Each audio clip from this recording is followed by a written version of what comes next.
Hello all, welcome to our channel RK's Teaching. So before going to today's topic or சின்ன introduction, நம்ம channel ஆரம்பிச்சதோட நோக்கமே என்ன அப்படின்னா commerce students and நான் commerce student CA CMA CS and MBA படிக்கிற ஸ்டூடெண்ட்ஸ்க்கு வந்து சர்வ் பண்ணுறதுக்கு தான் by way of providing free video lectures on direct taxation and cost accounting. So make use of it and யாருக்கெல்லாம் இது உபயோகம் அப்படின்னு சொல்லி நீங்கள் நினைக்கிறீங்களோ அவங்களுக்குலாம் ஷேர் பண்ணுங்க. அண்ட் அது போக வந்து காஸ்டிங் அண்ட் டைரக்ட் டாக்ஸேஷன்ல வேற என்ன டாபிக்ஸ் வந்து நான் எடுத்தேன்னா உபயோகமா இருக்கும்னு நீங்க நினைக்கிறீங்களோ அதை கமெண்ட்ல லீவ் பண்ணுங்க. I'll try to post videos on that.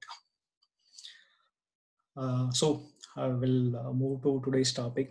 So நம்மளோட previous வீடியோல வந்து introduction to direct taxation part 1 பார்த்திருந்தோம். இன்னைக்கு part 2 பார்க்கலாம் நம்ம.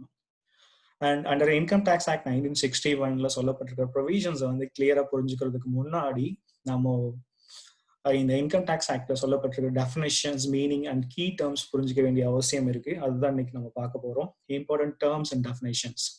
In order to understand the provisions of Act, one must have the thorough knowledge of the meanings of certain key terms like assessee, person, income, etc. So அது one by one நம்ம பார்க்கலாம். First one, assessee. assessee அப்படின்னா யார் அப்படின்னா நம்ம ஏற்கனவே பார்த்துருக்கோம். ஒரு இன்கம் டேக்ஸ் யாரெல்லாம் பே பண்ணணும் அப்படின்னா எவ்ரி பர்சன் வந்து பே பண்ணணும் அப்படின்னு சொல்லி பார்த்துருக்கோம். கரெக்டா? ஸோ அதுல இங்க இன்கம் டேக்ஸ் கீழே அவங்கள வந்து யாருன்னு சொல்றோம், ஒட்டுமொத்தமா அவங்கள யாருன்னு சொல்றோம் அப்படின்னா அசஸின்னு சொல்றோம். ஓகே, அசஸினா யாருன்னா assessee means a person by whom any tax or any other sum of money is payable under this act அப்படின்னு சொல்றாங்க. அப்படின்னா என்னன்னா ஒரு பர்சன் யாரு வந்து இந்த ஆக்ட் கீழே டாக்ஸோ அல்ல அது மட்டும் இல்லாம வேற ஏதாவது மணியோ பே பண்ணுமோ அவங்க எல்லாம் யாரு அப்படின்னா அசஸின்னு சொல்றாங்க. வேற ஏதாவது மணினா என்னவா இருக்கலாம்? மேபி இன்ட்ரெஸ்டா இருக்கலாம். நீங்க லேட்டர் ரிட்டர்ன் ஃபைல் பண்ணுவீங்க, இன்ட்ரெஸ்ட் பே பண்ணணும். அண்ட் இன்கேஸ் வந்து நீங்க ரிட்டர்னே ஃபைல் பண்ணணும்னா நீங்க ஃபைன் பே பண்ணணும். ஸோ இந்த மாதிரி யாரெல்லாம் வந்து இந்த ஆக்ட் கீழே வந்துட்டு டாக்ஸோ இல்ல வேற ஏதாவது எனி அதர் சம் பேபிளா இருக்காங்களோ அவங்க எல்லாம் யார் அப்படின்னா அசஸி. தென் in addition, அது மட்டும் இல்லாம it includes every person in respect of whom any proceeding under this act has been taken for the assessment of his income. அவனோட இன்கம் வந்து அசஸ் பண்றதுக்காக இன்க்ளூட் பண்ணப்படுறாங்க. அப்படி இல்லைன்னா the income of any other person in respect of which he is assessable. இப்போ for example அந்த அசஸியோட minor சைல்டோட income வந்து assess பண்றதுக்கு இவனை இன்க்ளூட் பண்றாங்க அப்படின்னா அவன் the loss sustained by him, அவனால ஏதோ லாஸ் ஏற்பட்டுச்சு அப்படி இல்லைன்னா வேற by such other person and the amount of refund due to him or to such other person, அவனுக்கு வர வேண்டிய ரீஃபண்ட் இல்லைன்னா வேற ஏதாவது பர்சனுக்கு இவன் வந்து லைவ்லா இருக்கிற சிச்சுவேஷன்ல வர வேண்டிய ரீஃபண்ட். ஸோ இவங்களோட அசஸ்மெண்ட் எல்லாம் பண்ணும்போது இவங்க எல்லாம் யாரு அப்படின்னா assessee. Every person who is deem to be an assessee under any provisions of this act. இந்த ஆக்ட்ல சொல்லப்பட்ட வேற எனி அதர் ப்ரொவிஷன்ஸ் கீழே இவங்க எல்லாம் அசஸின்னு சொல்லியிருந்தாங்க அப்படின்னா அவங்க எல்லாம் அசஸி. அண்ட் இந்த ஆக்ட் கீழே யாரெல்லாம் வந்து டிஃபால்ட்டாவே அசஸின்னு சொல்லியிருக்காங்களோ அவங்க எல்லாம் இவங்க எல்லாருமே ஒட்டு மொத்தமா என்னன்னு சொல்றோம் அப்படின்னா அசஸின்னு சொல்றோம் under section 2 subsection 7. Okay, next assessment section 2 subsection 8. This is the procedure by which income of an assessee is determined by the assessing officer. இது வந்து ஒரு ப்ரொசீஜர். இது மூலமா தான் வந்து ஒரு அசஸியோட இன்கம் வந்து யார் அசஸ் பண்றாங்க அப்படின்னா அசஸிங் ஆஃபீஸர் வந்து அசஸ் பண்றாங்க. இது வந்து நார்மல் அசஸ்மெண்டா இருக்கலாம் இல்ல ரீஅசஸ்மெண்டா இருக்கலாம்.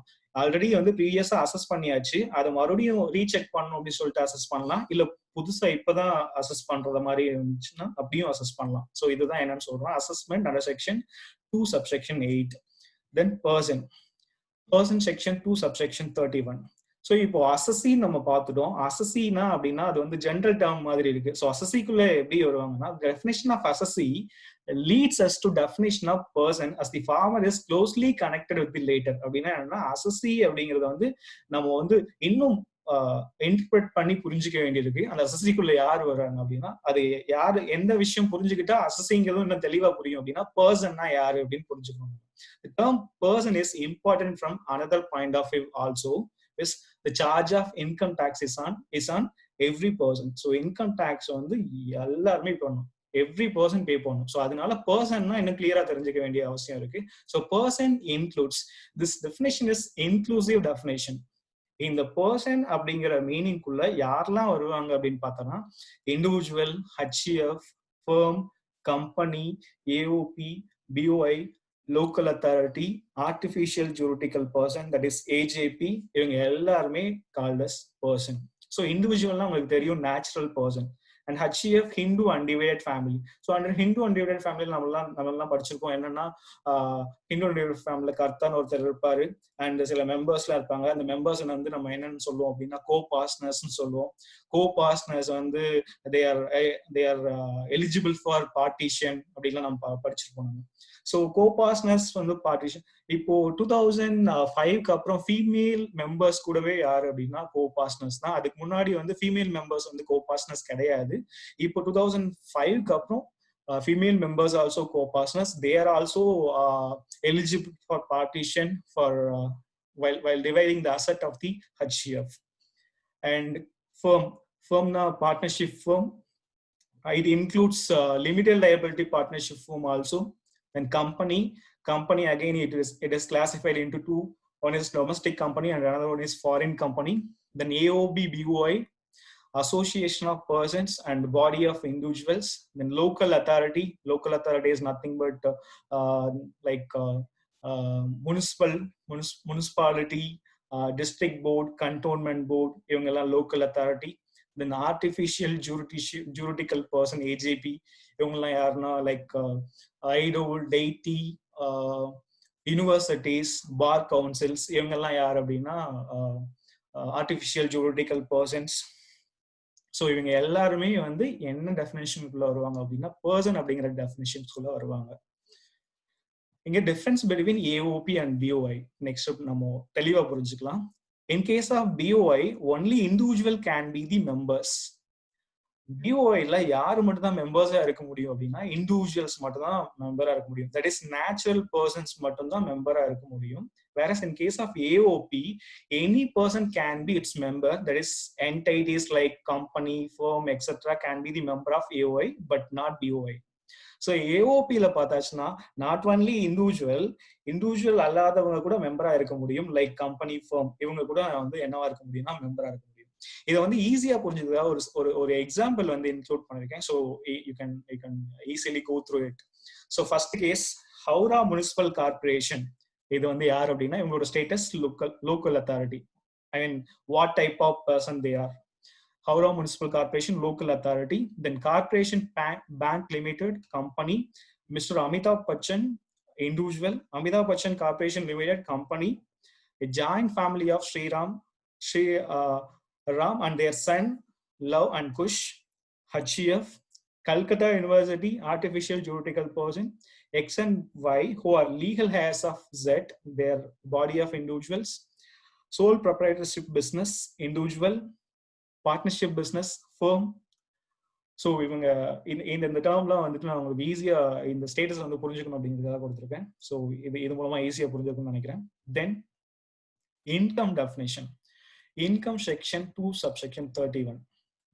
ஸோ இங்க இன்கம் அப்படிங்கிறது வந்து ஒரு வைடு என்ன சொல்றது, இட் இன்க்ளூட்ஸ் மெனி பாயிண்ட்ஸ். அதை வந்து நான் ஒரு சிங்கிள் வீடியோல ஒரு 10 minutes வீடியோல சொல்லிட முடியாது. பட் என்னால முடிஞ்ச வரைக்கும் எவ்வளவு கிளியரா சொல்ல முடியுமோ அதை சொல்றேன் நான். இன்கம் செக்ஷன் 2 சப்செக்ஷன் 31 இன்கம் வந்து இதுவுமே one of the inclusive definition, not exhaustive. இந்த இன்கம் அப்படிங்கிற மீனிங்குள்ள இதெல்லாம் வந்து இன்க்ளூட் பண்றோம் அப்படிங்கிற மாதிரி நம்மளோட ஆக்ட்ல சொல்லியிருக்காங்க. Okay. In case of individual employed, salary and wages and is consider to be the primary source of income. ஒருத்தன் வேலை பார்த்துட்டு இருக்கானா அவனோட பிரைமரி சோர்ஸ் ஆஃப் இன்கம் என்ன அப்படின்னா சேலரி இல்ல வேஜஸா இருக்கும். In businesses, revenue received from the core business function after paying all expenses and or applicable taxes is the business income. ஒரு பிசினஸ் ஒருத்தன் பண்ணிட்டு இருக்கான் அப்படின்னா அவனோட ரெவன்யூ ரிசிப்ட்ல வந்து நமக்கு ஆகக்கூடிய செலவுகள் அண்ட் டாக்ஸ் இதெல்லாம் கழிச்சது போக வரக்கூடியது வந்து அவனோட பிசினஸ் இன்கமா இருக்கும். ஸோ இதெல்லாம் ஒட்டுமொத்தமா பார்க்கும்போது income is nothing but once earning receive during period. Income அப்படிங்கிறது ஒன்றும் இல்லை, அந்த பீரியட்ல அவன் ஏர்ன் பண்ண ஒரு அமௌண்ட் ஆஃப் மணி தான் என்னது அப்படின்னா income. Generally all incomes are subject to taxes in India. இங்க பொதுவா சொல்லணும் அப்படின்னா எல்லா இன்கமுமே taxable in India. According to income tax there are 2 types of income. இதை மேஜரா வந்து 2 விஷயமா சொல்லலாம். என்னன்னா ஒன்னு taxable income, another one is exempted income. Okay. And சில important concept income under the Income Tax Act 1961 இப்போ பார்க்கலாம். ஒன்னு ரெகுலர் ரிசிப்ட் வெஸ் கேஷுவல் ரிசிப்ட். நார்மலா வந்து நம்ம இப்போ ஒரு பிசினஸ் பண்றோம்னா நமக்கு ரெகுலரா ரெவன்யூ ரிசிப்ட் வந்துட்டே இருக்கு. ஸோ அதை வந்து நம்ம ரெகுலர் ரிசிப்ட் அப்படின்னு சொல்லிடுறோம். பட் அக்கேஷனலி நம்ம ஒரு சில நேரம் என்ன ஆகலாம் அப்படின்னா, நம்ம வந்துட்டு மேபி ஒரு லாட்ரி டிக்கெட் வாங்கிருக்கலாம். நமக்கு வந்து லாட்ரி டிக்கெட்ல நமக்கு மணி வின் பண்ணிருக்கலாம். ஸோ அது மூலமா ஒரு ரிசிப்ட் வரும். ஈவன் அதை வந்து நம்ம என்ன சொல்ல முடியாது அப்படின்னா ரெகுலர் ரிசிப்ட்னு சொல்ல முடியாது. இது அக்கேஷனலா எப்பயோ ஒரு ஏற்படுது. எப்பவுமே வந்து உங்களுக்கு வந்து லாட்ரியில வந்து பிரைஸ் வந்து நீங்க வின் பண்ணிட்டே இருப்பீங்கன்னு சொல்ல முடியாது. சரியா?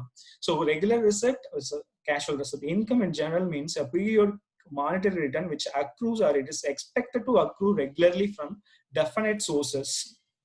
ஒரு பிசினஸ் பண்ணிருக்கோம், டெஃபினட் சோர்சஸ், அது மூலமா இல்ல ஒரு வேற ஏதாவது வந்து நீங்க ஒரு ப்ரொஃபஷன் பண்ணிட்டு இருக்கீங்க, ஒரு சர்வீஸ் ப்ரொவைட் பண்ணிட்டு இருக்கீங்க அப்படின்னா அது மூலமா ரெகுலரா வரக்கூடிய இன்கம் தான் வந்து நம்ம என்ன சொல்லுவோம், ரெகுலர் ரிசிப்ட் சொல்லுவோம். However, under the Income Tax Act 1961, even certain casual receipts which do not arise regularly are treated as income for tax purposes. ஆனா இன்கம் டாக்ஸ் ஆக்ட் 1961 என்ன சொல்றாங்க அப்படின்னா, ஈவன் சர்டன் கேஷுவல் ரிசிப்ட், எப்பயாவது ஒரு தடவை வர receipt கூட நம்ம என்னன்னு சொல்லி கன்சிடர் பண்றோம்னா இன்கம் சொல்லி கன்சிடர் பண்றோம். எதுக்காகனா டாக்ஸ் பண்ணுவோம். அது டாக்ஸ் நம்ம வந்து கலெக்ட் பண்ணணும் அப்படிங்கிறதுக்காக வந்து நம்ம அதையுமே வந்து இன்கம் அப்படின்னு ட்ரீட் பண்றோம். Next revenue receipt is capital receipt. So revenue ரிசிப்ட்னா நம்ம என்ன சொல்லிருக்கோம், இந்த revenue receipt and capital receipt எப்படி புரிஞ்சுக்கிறது அப்படின்னா இதோட அக்கரன்ஸ் வச்சுதான் புரிஞ்சுக்க முடியும், ஃப்ரீக்வன்சி வச்சுதான் புரிஞ்சுக்க முடியும். இப்போ அடிக்கடி ஓயாம நடந்துட்டு இருக்கு, நம்மளோட டே டு டே பிசினஸ்ல வந்து அடிக்கடி நடந்துட்டுனா it will be revenue receipt. But occasionally எப்பயாவது ஒரு தடவை நடந்துட்டு இருக்கு, இல்ல ஒன் இயர் ஒன்ஸ் இல்ல 2 இயர் ஒன்ஸ் அந்த மாதிரி பீரியோடிக்கலி எப்பயாவது நடந்துட்டு இருக்கு அப்படின்னா அதை வந்து கேபிட்டல் ரிசிப்ட் அப்படின்னு சொல்லுவோம். Okay, so income normally refers to revenue receipt. Income வந்து நார்மலா என்னன்னு சொல்லுவோம்னா அது ரெவன்யூ ரிசிப்ட் தான் இன்கம் சொல்லுவோம். But capital receipts are generally not included within the scope of income in general balance. பொதுவா சொல்லும் போது capital receipt நம்ம என்னன்னு சொல்றது கிடையாதுன்னா இன்கம் சொல்றது கிடையாது. However, the Income Tax Act 1961 has specifically included certain capital receipts within the definition of income. ஆனா income tax act 1961ல சில கேபிட்டல் ரிசர்வ்டையுமே நம்ம என்னன்னு சொல்றோம் அப்படின்னா இன்கம் சொல்றோம். For example capital gains on sale of capital asset like land. So under capital gain நான் இந்த 5 heads ஆஃப் இன்கம்ல ஒன் ஆஃப் த ஹெட் வந்து கேபிட்டல் கெயின்ஸ் சொல்லியிருக்கேன். ஸோ இந்த கேபிட்டல் கெயின்ல சில கேபிட்டல் அசெட்ஸை வந்து நம்ம டிரான்ஸ்ஃபர் பண்ற போதும் அது மூலமா வரக்கூடிய நம்ம ரிசிப்டை, அது மூலமா வரக்கூடிய ப்ராஃபிட் இன்கம் வந்து நம்ம என்னன்னு தான் ட்ரீட் பண்ணுவோம் அப்படின்னா இன்கம் தான் ட்ரீட் பண்ணுவோம். Next net receipt with gross receipt. So income means net receipt and not gross receipt. Net receipts are arrived at after deducting the expenditure incurred in connection with earning such receipts. So net receipt நம்ம எதை சொல்றோம் அப்படின்னா ஒரு income earn பண்றோம், அந்த income earn பண்ற சமயத்துல நம்ம என்னெல்லாம் எக்ஸ்பென்ஸ் பண்ணிருக்கோமோ அந்த எக்ஸ்பென்ஸை நம்ம ஏர்ன் பண்ண இன்கம்ல ரெடியூஸ் பண்ணதுக்கு அப்புறமா கழிச்சதுக்கு அப்புறமா இருக்கக்கூடிய விஷயத்தை வந்து நம்ம என்ன சொல்றோம், நெட் ரிசிப்ட் அப்படின்னு சொல்றோம். Okay, the expenditure which can be deducted while computing income under each head is prescribed under the Income Tax Act 1961. இந்த 5 heads ஆஃப் இன்கம்ல நீங்க எந்த ஹெட் கீழே வந்து இந்த இன்கம் ஏர்ன் பண்ணாலும் சரி, அந்த இன்கம் ஏர்ன் பண்றதுக்கு ஏதாவது ஒரு எக்ஸ்பென்ஸ் பண்ணியிருந்தீங்கன்னா அதை ரெடியூஸ் பண்ணிட்டு நீங்க வந்து இன்கம் மீதி இருக்கிறத வந்து டாக்ஸபிள் இன்கம் அப்படின்னு சொல்லி காமிக்கலாம். ஓகே, ஸோ அதுதான் நம்ம நெட் ரிசிப்ட் தான் பார்த்துட்டு வந்துட்டு இருக்கோம். பட் சில கேசஸ்ல income from certain eligible businesses profession is also determined on percentage basis a certain percentage of gross receipt. நம்மளோட பிஜிபிபி சாப்டர்ல பார்ப்போம் என்னன்னா profit and gains from business or ப்ரொஃபஷன்ல சில கேசஸ்ல வந்து நம்ம பெர்சன்டேஜ் பேசிஸ்ல வந்து நம்ம என்ன பண்ணுவோம்னா டாக்ஸ் பே பண்ணுவோம். அப்படின்னா என்னன்னா நம்மளோட டோட்டல் கிராஸ் ரிசிப்ட்ல சர்டன் பர்சன்டேஜ் வந்து நம்ம என்னவா பே பண்ணுவோம் அப்படின்னா டாக்ஸ் பே பண்ணுவோம். ஸோ அப்போ இந்த கேசஸ்ல சில டைம் வந்து நெட் ரிசிப்டையும் நம்ம இன்கம் சொல்றோம், சில டைம்ல கிராஸ் ரிசிப்டையும் நம்ம என்னன்னு சொல்றோம்னா இன்கம் சொல்றோம். Okay, next very important concept which we need to know under income tax. One is due basis and another one is receipt basis. நமக்கு எல்லாத்துக்குமே தெரியும் நம்மளோட அக்கௌண்டன்சில வந்து மேட்சிங் கான்செப்ட் அப்படின்னு படிச்சிருந்திருப்போம். மேட்சிங் கான்செப்ட் அப்படின்னா என்ன அப்படின்னா இப்போ இந்த period for example 2019-20 previous year. Okay, இந்த பீரியட்ல ஒரு இன்கம் வந்து நீங்க ஏர்ன் பண்ணிருக்கீங்க. ஓகே, அந்த இன்கம் வந்து உங்களுக்கு ஒண்ணு ரிசீவ் ஆயிருக்கலாம் இல்ல வர வேண்டி இருக்கலாம். பட் இந்த வருஷத்துல நீங்க அதை இன்கம் காமிக்கணும். பிகாஸ் இது எந்த வருஷத்துல உருவாச்சு அப்படின்னா 2019-20 உருவாச்சு. ஸோ ஒரு இன்கமையும் சரி அதுக்கு அந்த இன்கம் ஏர்ன் பண்றதுக்கு நம்ம செலவு பண்ண அந்த எக்ஸ்பென்சஸையும் சரி ரெண்டத்தையும் மேட்ச் பண்ணி ஒரே பீரியட்ல காமிக்கணும். ஸோ இதை வந்து மேட்சிங் கான்செப்ட் அப்படின்னு சொல்லுவோம். சரியா? ஸோ அந்த மேட்சிங் கான்செப்ட் அந்த பிரின்சிபிள் படி தான் நம்ம சில இன்கம் வந்து நம்ம என்ன பண்ணுவோம் அப்படின்னா டியூ பேசிஸ்ல டாக்ஸ் பண்ணுவோம். ஓகே, தென் சில இன்கம் வந்து நம்ம என்ன பேசிஸ்ல டாக்ஸ் பண்ணுவோம் அப்படின்னா ரிசிப்ட் பேசிஸ்ல டாக்ஸ் பண்ணுவோம். Income is taxable either on due basis or receipt basis. For computing income under the head profit and gains of business or profession and income from other sources, the method of accounting regularly employed by the assessee should be considered. So இங்க PGBP கீழேயோ இல்லை income from other sources கீழேயோ நம்ம வந்து ஒரு income வந்து tax பண்ணோம்னா அந்த அசஸ்தி வந்து என்ன மெத்தட் ஆஃப் அக்கௌண்டிங் வந்து ரெகுலரா ஃபாலோ பண்ணிட்டு இருக்கோம் அப்படிங்கறத வந்து நம்ம கன்சிடர் பண்ண வேண்டியிருக்கு. which can be either cash system or mercantile system. அது என்னவா இருக்கலாம்னா cash system இருக்கலாம் இல்ல mercantile system இருக்கலாம். Some receipts are taxable on only on receipt basis like income by way of interest received on compensation or enhanced compensation. சில இன்கம்லாம் வந்து நம்ம எப்போதான் tax பண்ணுவோம் அப்படின்னா on receipt basisல தான் டாக்ஸ் பண்ணுவோம், டியூ பேசிஸ்ல டாக்ஸ் பண்ண மாட்டோம். அதுக்கு ஒரு எக்ஸாம்பிள் தான் என்னன்னா income by way of interest received on compensation or enhanced compensation. இது income from other sources நம்ம பார்த்திருப்போம். interest received on compensation or enhanced compensation. Okay, so இதுதான் income பத்தின overall ideology, overall understanding. Okay, next, average rate of tax and maximum marginal rate of tax. Average rate of income tax அப்படிங்கிறது நம்ம என்ன சொல்றோம் அப்படின்னா as per section 210, average rate of income tax means the rate arrived at by dividing the amount of income tax calculated on the total income by such total income. அப்படின்னா என்ன, for example உங்களோட taxable income இப்போ வந்து 5 lakh அப்படின்னு சொல்லி நம்ம கண்டுபிடிச்சிருக்கோம். Normally income டாக்ஸ்ல 5 lakh வரைக்கும் உங்களுக்கு டாக்ஸ் இல்லை. ஸோ மேபி நம்ம 6 lakhன்னு வச்சுக்குவோம். ஸோ 6 lakhன்னு கண்டுபிடிச்சிருக்காங்க. 6 lakhsல வந்து ஃபார் எக்ஸாம்பிள் உங்களோட டாக்ஸ் லைபிலிட்டி வந்து ஒரு 10,000 இருக்குன்னு வச்சுக்கோங்க. இப்போ ஆவரேஜ் ரேட் ஆஃப் டாக்ஸ் எப்படி கால்குலேட் பண்றது அப்படின்னா 10,000 divided by 6 lakh into 100 போட்டோம்னா அதுதான் என்னன்னா average rate of income tax.